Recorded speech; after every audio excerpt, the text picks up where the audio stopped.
정부가 전국 농지를 전부 뒤집어 보겠다고 나섰습니다. 대한민국 역사상 처음 있는 일입니다. 농사를 짓지 않으면서 농지를 갖고 있는 사람들 지금 긴장하고 있습니다. 그리고 전문가들은 이렇게 말합니다. 전수조사가 시작되면 농지를 내놓는 사람들이 생길 것이라고요.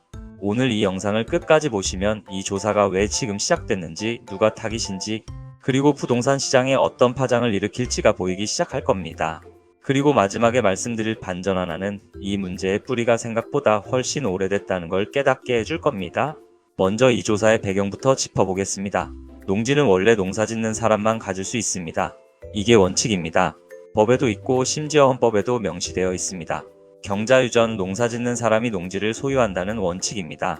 농지법에는 더 직접적으로 나와 있습니다. 농지는 투기의 대상이 되어서는 안 된다고요. 그런데 현실은 어떨까요?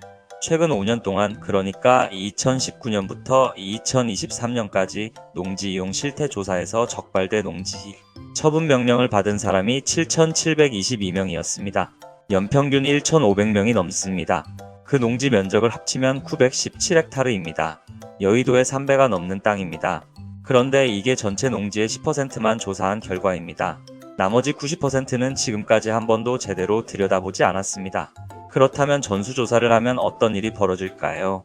잠깐 그 전에 한 가지 더 짚어야 합니다. 왜 지금까지 전수조사를 안 했을까요? 답은 간단합니다. 인력도 부족하고 예산도 없었기 때문입니다. 그리고 데이터가 없었습니다. 그런데 4년 전부터 변화가 시작됐습니다. 당시 공공기관 내부 직원들이 신도시 개발 정보를 미리 알고 농지를 사들인 투기 사태가 터졌습니다. 이 사건은 대한민국 전체를 충격에 빠뜨렸습니다. 정부는 그 이후 모든 농지를 필지 단위로 관리하는 데이터베이스를 구축하기 시작했습니다. 4년이 걸렸습니다. 그리고 드디어 올해 처음으로 전수조사를 할 수 있는 체계가 갖춰진 겁니다. 타이밍이 이제야 맞아떨어진 셈입니다. 그렇다면 이번 전수조사 구체적으로 누구를 겨냥하는 걸까요? 정부는 이미 타깃을 좁혀놨습니다. 첫 번째는 토지거래허가구역 안에 있는 농지입니다. 토지거래허가구역은 투기 과열이 우려되는 지역에 지정됩니다. 그 안에 농지가 있다면 실제로 농사를 짓고 있는지 의심받기에 충분합니다. 두 번째는 관외 거주자가 취득한 농지입니다. 쉽게 말하면 서울에 살면서 지방에 논밭을 사놓은 경우입니다.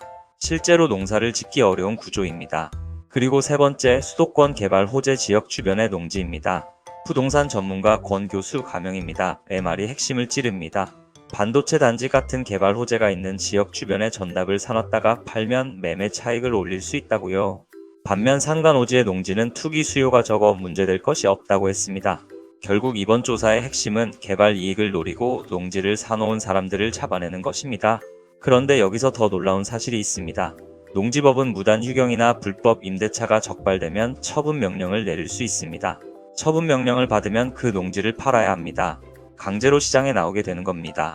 서울대 농경제사회학부 임교수 가명입니다. 는 이렇게 말했습니다. 다주택자에게 엄포를 놓으니 집값이 떨어지는데 농지를 전수조사한다고 하면 농지를 내놓는 사람이 생길 것이라고요. 조사가 시작되기도 전에 이미 시장이 움직일 수 있다는 뜻입니다. 심리적 효과가 실제 공급 확대로 이어질 수 있다는 겁니다. 자, 이쯤에서 한 가지 질문을 드리겠습니다. 농지 투기, 여러분은 이게 얼마나 심각한 문제라고 생각하시나요? 실제로 귀농을 꿈꾸는 사람들의 이야기를 들으면 달라집니다. 농사를 지으러 내려가고 싶은데 농지 가격이 너무 비싸서 엄두가 나지 않는다는 말을 어렵지 않게 들을 수 있습니다. 농지가 실제 농업인의 손에 있는 게 아니라 투기 목적으로 묶여있기 때문입니다.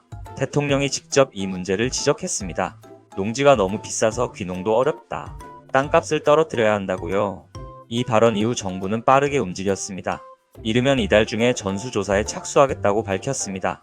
그리고 하반기에는 추가 예산을 확보해 조사 인력을 더 늘릴 계획입니다. 그런데 여기서 한 가지 반전이 있습니다. 이 문제 사실 어제 오늘 이야기가 아닙니다. 공공기관 직원 투기 사태가 터졌을 때 2021년의 일입니다. 이미 농업계에서 전수조사를 해달라는 요구가 있었습니다. 그때는 이루어지지 않았습니다. 그리고 그 사태에서 내부 정보를 이용해 농지를 취득한 직원들이 농지법 위반 등으로 처벌받았지만 시스템은 바뀌지 않았습니다. 그 이후로 4년이 지났습니다. 그 4년 동안 얼마나 많은 농지가 투기 목적으로 거래됐을까요? 조사가 시작되면 그 실태가 처음으로 드러나게 됩니다. 그게 이번 전수조사가 갖는 진짜 의미입니다. 처벌보다 중요한 건 이 나라 농지의 실제 모습을 처음으로 들여다본다는 것입니다.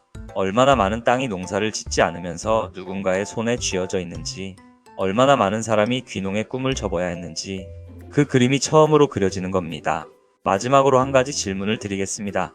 여러분은 농지 투기 문제가 내 삶과 상관없다고 생각하시나요? 농산물 가격, 귀농의 꿈, 땅값이 올라가는 지역 경제, 이 모든 게 연결되어 있습니다. 농지를 누가 갖고 있는지의 문제는 결국 이 나라, 먹거리와 땅의 미래를 누가 쥐고 있는지의 문제이기도 합니다. 전수조사 결과가 나왔을 때 어떤 숫자가 등장할지, 그리고 그 이후 어떤 변화가 이어질지 지켜봐야 할 이유가 충분합니다. 여러분의 생각을 댓글로 남겨주세요. 그리고 이 영상이 도움이 됐다면 주변에 공유해주세요.